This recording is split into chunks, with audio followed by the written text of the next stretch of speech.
Rusya'nın uçsuz bucaksız sınırlarının arasında Güney Ural Dağları'nın altındaki bir bölgede Rusya'nın hiç var olmamış olmasını istediği bir yer bulunuyor. Burada 110 dönüm ile yaklaşık 83 futbol sahası büyüklüğünde bir göl bulunuyor. Her ne kadar onu korkunç bir kabus yapan bu gölün büyüklüğü veya derinliği olmasa da onu korkunç yapan içindeki maddeydi. O yüzden rahat bir yere yerleşin ve kendinizi gerçek olmamasını dileyecek kadar karanlık bir hikayeye hazırlayın. Bu Karaçay Gölü'nün gerçek hikayesi.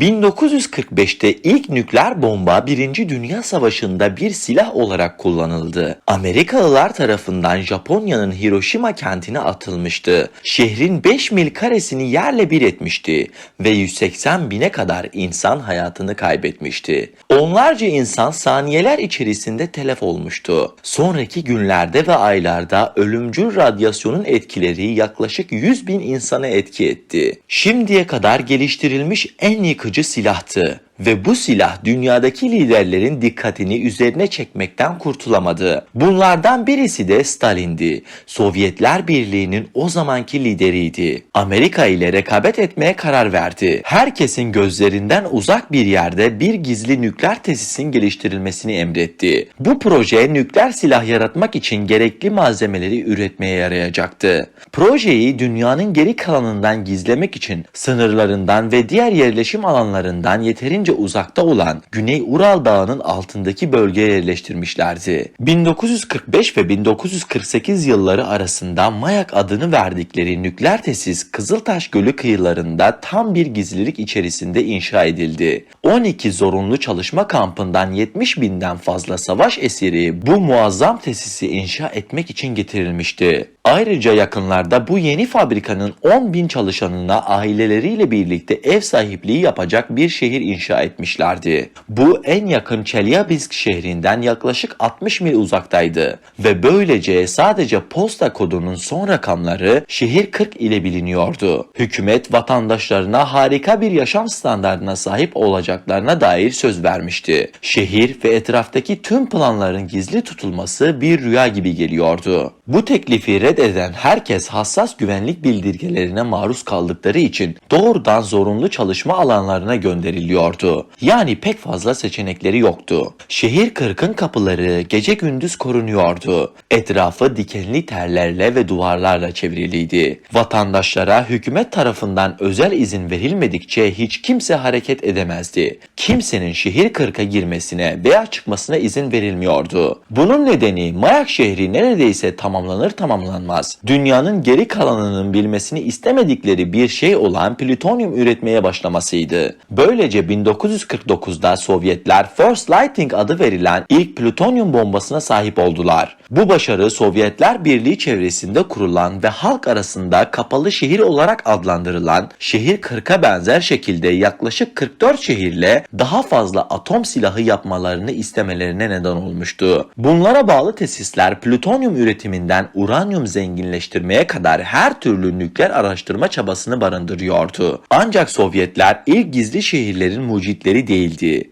ve bu fikir Hanford nükleer santralin etrafına gizlice inşa edilen Amerika'nın Richland şehrini de içeriyordu. Hiroşima'ya atılan bomba için plütonyumu sağlayan onlardı. FBI kaynaklarında Sovyet casuslarının bu şehirdeki planları ele geçirdiklerini ve daha sonra Stalin'e götürdüğü bilgisi bulunuyor. Sovyetler nükleer araştırmaları hatta Manhattan projesini de dahil olan projeleri çalmıştı. Ancak her şeyi ele geçirmeyi başaramamışlardı. Bu durum Sovyetlerin nükleer fizik bilgisinde büyük boşluklar olmasına neden oldu. Çünkü tesis liderleri işçi eğitimi ve güvenliğinin nasıl olması gerektiğini bilmiyorlardı. Bu gerektiği gibi radyasyondan korunmadıkları anlamına geliyordu. radyasyon atıklarının tehlikeli olduğunu ve nereye dökülmesi gerektiğini bile sonradan düşünmüşlerdi. Bu yüzden işçiler korkunç bir şekilde radyoaktif sızıntıları çıplak elleriyle temizlemek zorunda kalıyorlardı. Vücutlarının ölümcül miktarda radyasyona maruz kalmasının bir yan etkisi olarak burunlarından kan akmaya başlaması ve derilerinin morarmaya başlaması sonucu çalışmayı bırakmak zorunda kalıyorlardı. Ancak bu onların sorunlarının en küçüğüydü. MAYAK'ın 7 ana reaktörü vardı. Reaktörlerin aşırı ısınmasını önlemek için açık su ile soğutma sistemleri kullanıyorlardı. Burada su Kızıltaş Gölü'nden ve yakındaki Tekha Nehri'nden reaktör çekirdeğinin kendisine pompalanıyordu. Daha sonra bu su arıtılmadan aynı şekilde su kaynaklarına geri pompalanıyordu. Bu durum şehir sakinlerinin içtiği ve yıkandığı suya milyonlarca galon ışınlanmış su döküldüğü anlamına geliyordu. Tekha Nehri boyunca uzanan şehir 40'ın köyleri de ana su kaynağı olarak nehre güveniyorlardı. Yani 20.000 kişi daha bilmeden ölümcül derecede kirli su kaynaklarına bağlıydı. Hiçbiri tehlikeli radyoaktif bir bölgede yaşadıklarını bilmiyordu. Bu saklı tesis MAYAK'ın sorunlarının sadece başlangıcıydı. Ancak bunları sizlere göstermeden önce neden bir dakikanızı ayırarak beğenip abone olmuyorsunuz? Düğmeler hemen aşağıda.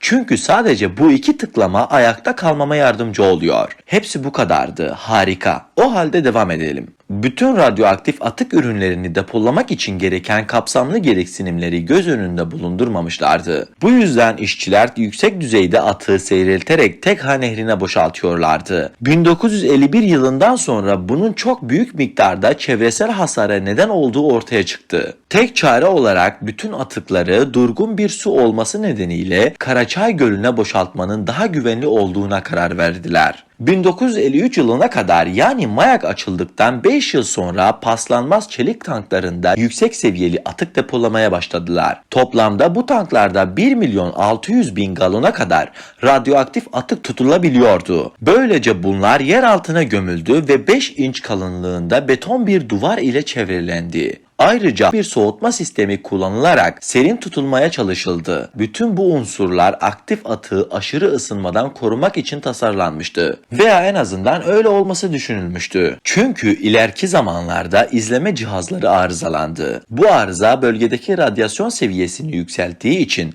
tamir edilemediler. Sonunda tanklardaki atıklar kaynamaya başlayarak 662 dereceye kadar ulaşıldı. Ve ardından 29 Eylül 1957'de saat 16'da bir felaket oldu. 100 ton TNT gücündeki bir patlama MAYAK tesisini aşırı sarstı. Tankları örten 5 ton kapak patlayarak 24 metre havaya uçtu. Ve 80 ton radyoaktif atık endişe verici bir hızla yayılmaya başlamıştı. Neyse ki atığın %90'ı sıvı haldeydi. Ancak geriye kalan %10'u 800 metre yüksekliğe ulaştı ve kuzeydoğuya doğru sürüklenen radyoaktif bir bulutun içine çekildi. Birkaç gün içinde 20.000'den fazla insanın yaşadığı 217 kasaba ve köyü içeren yaklaşık 23.000 kilometre karelik arazi ölümcül dozlarda radyasyona maruz kaldı. Bu olay aslında tarihteki Kinşten felaketiydi. Atık madde su kaynaklarına dökülmekten giderek daha fazla kirlendiğinden hükümet paniklemeye başlamıştı.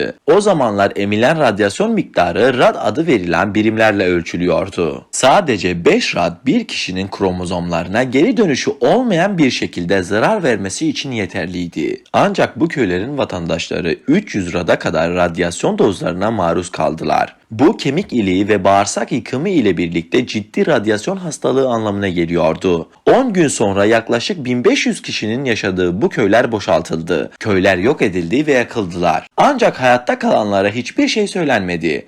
Olaylardan bir yıl sonra felaket bölgenin 20 kilometre yarıçapındaki bütün çam ağaçlarını yok etti. Sovyet hükümeti radyoaktif bir felaket ilan etmek yerine olayı basitçe örtbas etti. Bu nedenle bu felaketin tam kapsamını kimse tam olarak bilmiyor. Ancak korku burada bitmedi. Karaçay Gölü Çernobil'den 40 kat daha yüksek radyoaktif madde taşıyordu. Bu da gölün ve onu çevreleyen alanın çok daha uzun süre kirli kalacağı anlamına geliyordu. Aynı zamanda eğer biri 1 saat içinde gölün kirli kısmını ziyaret etmeye karar verirse ya da sadece ayağını suya daldırırsa 500 rattan fazla ölümcül bir doza maruz kalacakları anlamına geliyordu. Ayaklarının mahvolacağını düşünebilirsiniz. Radyasyonun nasıl çalıştığını düşündüğünüze bağlı olarak belki büzüşeceğini, eridiğini ve hatta birkaç parmak daha filizlendiğini düşünebilirsiniz. Ancak aslında bu akut radyasyon hastalığına neden olur. Çok aşırı maruz kaldığı için tüm vücuttaki hücreleri hızlıca yok olmaya başlayacaktır. Ne kadar hızlı derseniz 30 gün sonra ölme ihtimali %95 oranda gerçekleşeceği anlamına geliyor.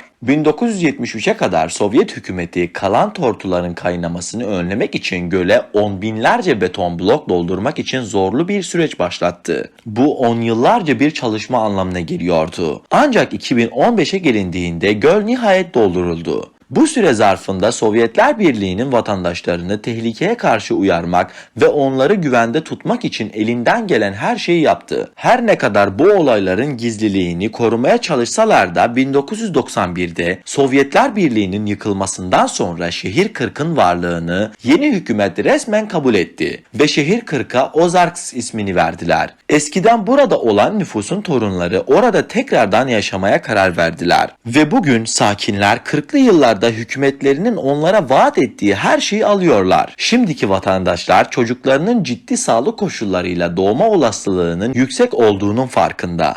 Sularının kirli olduğunu, onları çevreleyen güzel alanların çoğu girilmez bölgeler olduğunu biliyorlar ve ortalama yaşam beklentinin çok aşağısında olduğunu. Karaçay Gölü ve Kinşten felaketinin hikayesi Rusya'nın tarih kitaplarına musallat olurken, ülkede imkansız ve geri döndürülemez bir şekilde kirlenen tek gölün Karaçay olmadığını da belirtelim. Daha fazla içeriğe ulaşabilmek için kanalıma abone olabilir, video isteklerinizi iletmek isterseniz Instagram hesabımdan bana ulaşabilirsiniz.